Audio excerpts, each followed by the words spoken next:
دعني أبدأ من الاتفاق الذي وقعته مع أذربيجان والذي تعرضت بسببه لضغوط قوية حتى أن المتظاهرين وصلوا إلى منزلك. كيف تقيم هذا الاتفاق الآن؟ I guess you mean the trilateral agreement, statement, not agreement, but trilateral statement by myself, Russian president, and president of Azerbaijan. And that statement was on the ceasefire and the end of the all military actions.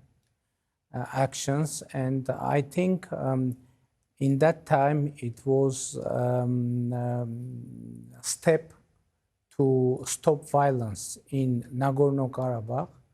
But I should say that that statement hasn't addressed the Nagorno-Karabakh issue, and Nagorno-Karabakh issue should be addressed. And we hope that in the upcoming times we will be able to address Nagorno-Karabakh issue as well. Today, ولكن هذا الموضوع تحديداً يفترض أن هناك لجنة ترسيم حدود بين البلدين ستنظر في هذا الأمر. ما الذي يعيق عملها حتى الآن؟ You know, actually, we have several tracks with Azerbaijan, and you are right. Recently, we have established a commission for border demarcation, delimitation between Armenia and Azerbaijan, and it is very important to continue that work. Only one meeting occurred. But we have already agreed that the second meeting will take place in Moscow, Russian capital, and the third meeting will take place in Brussels. And we hope that with the support of our international partners, and of course through the direct work, we will be able to eliminate our borders.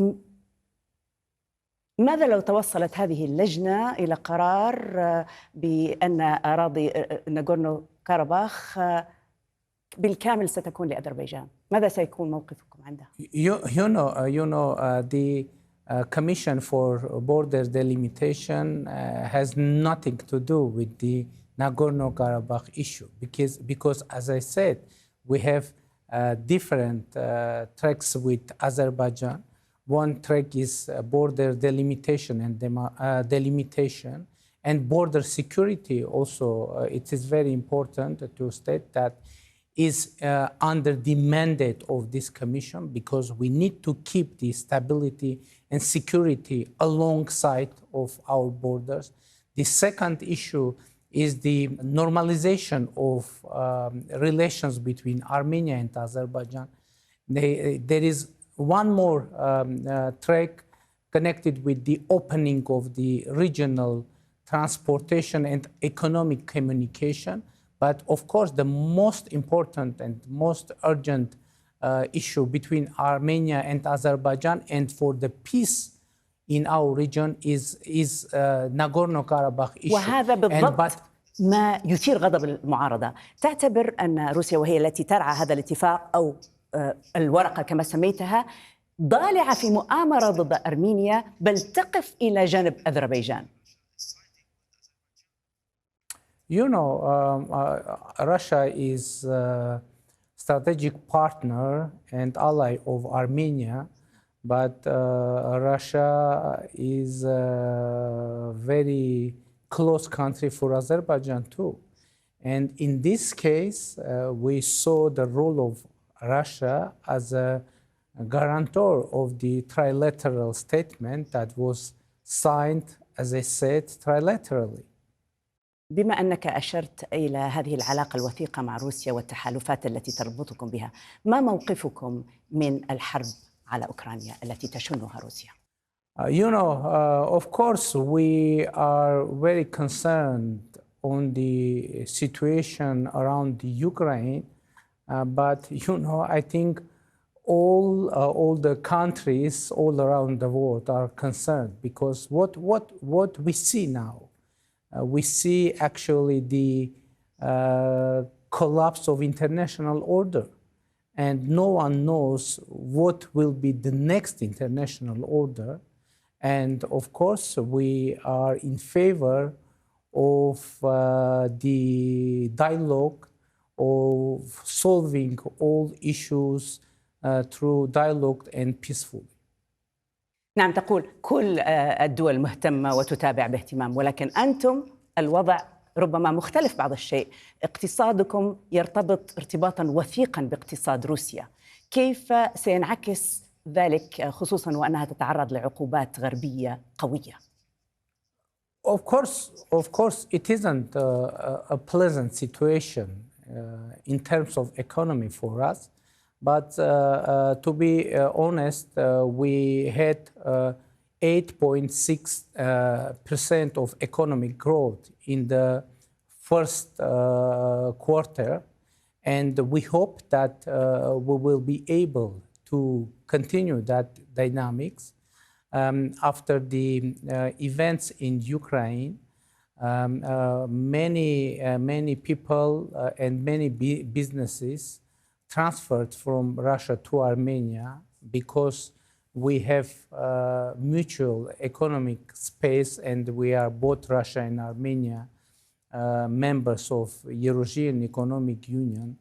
And in this situation, we hope and I think we will be able to manage this economic situation. But of course, not the economic situation in Russia directly impact to the Armenian economy, but the worldwide economic tension connected with food supplies, with the inflation, etc., etc. But now the numbers of the economy of Armenia are quite positive. إذن أنتم في وضع أفضل من غيركم. هل تتعرضون لأي ضغوط سواء من موسكو أو من الغرب باتجاه التحالفات أو العلاقات الخاصة التي تربطكم بموسكو؟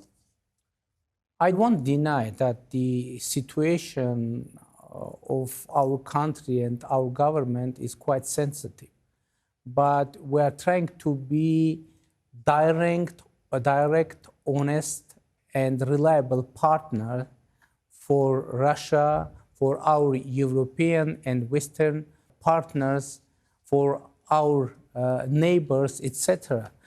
It isn't an easy task, but I think the leadership is stipulated for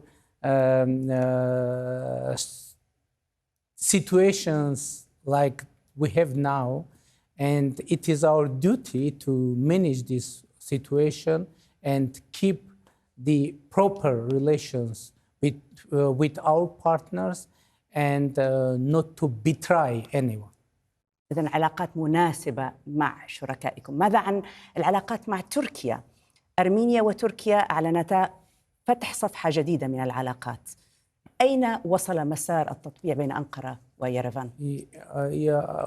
We have started conversation through special representatives of Armenia and Turkey. And